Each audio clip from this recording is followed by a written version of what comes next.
Baik, Assalamualaikum warahmatullahi wabarakatuh. Bertemu lagi dengan saya, Raudatul Jannah dari Prodi Pendidikan Agama Islam, jurusan Tarbiyah dan Keguruan Universitas Imam Bonjol Padang. Baik, pada video kali ini saya akan membahas tentang konsep pendidikan menurut Quran Surat Al-A'raf ayat 90-94. Mari kita dengarkan bersama-sama. أعوذ بالله من الشيطان الرجيم بسم الله الرحمن الرحيم وقال الملأ الذين كفروا من قومه لئن اتبعتم شعيبا إنكم إذا لخاسرون فأخذتهم الرجفة فأصبحوا في دارهم جاثمين الذين كذبوا شعيبا كأن لم يغنوا فيها الذين كذبوا شعيبا كانوا الخاسرين فتولى عنهم وقال يا قوم لقد أبلغتكم رسالة ربي ونصحت لكم فكيف أسى على قوم كافرين وما أرسلنا في قرية من نبي إلا أخذنا أهلها بالبأساء والضراء لعلهم يضرعون Sadaqallahul Azim. Ada beberapa penjelasan yang akan saya terangkan tentang PPT ini.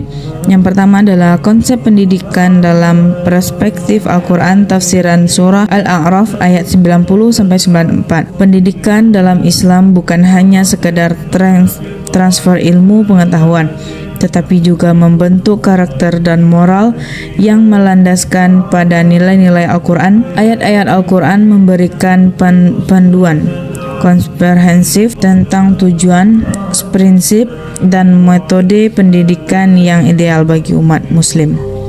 Mari kita telaah lebih dalam tentang konsep pendidikan yang terkandung dalam Quran Surat Al-A'raf ayat 90-94. Yang pertama adalah penolakan kaum Madian terhadap ajaran Syuaib. Ayat ini mengisahkan penolakan kaum Madian terhadap ajaran Nabi Syuaib alaihissalam. Mereka menolak ajaran tauhid dan keadilan ekonomi yang dibawa oleh Nabi Syuaib. Penolakan ini mencerminkan keengganan mereka untuk mengubah keinginan dan perilaku yang telah mendarah daging. Ada 2 poin. Yang pertama, penolakan kebenaran.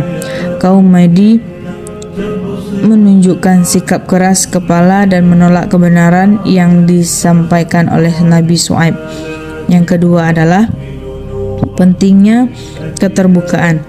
Ayat ini mengingatkan pentingnya keterbukaan terhadap ilmu dan kebenaran, serta bahaya sikap defensif terhadap perubahan. Yang selanjutnya adalah azab Allah Subhanahu wa taala atas kaum Madian. Sebagai akibat penolakan mereka, Allah menimpakan azab berupa gempa bumi yang dahsyat yang menghancurkan kaum Madian. Azab ini merupakan peringatan bagi orang-orang yang mendustakan ajaran Allah dan para rasulnya. Terdapat 2 poin. Yang pertama, konsekuensi penolakan.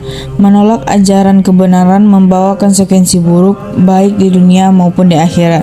Yang kedua adalah keadilan ilahi. Allah Subhanahu wa taala Maha Adil dan akan memberikan balasan untuk setiap atas perbuatan manusia.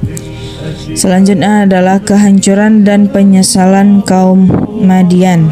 Ayat ini menggambarkan kehancuran total kaum Madian setelah ditimpa azab. Mereka menyesal perbuatan mereka dan menyadari kesalahan mereka yang telah menolak ajaran Nabi Syuaib. Penyesalan ini datang terlambat setelah azab menimpa mereka.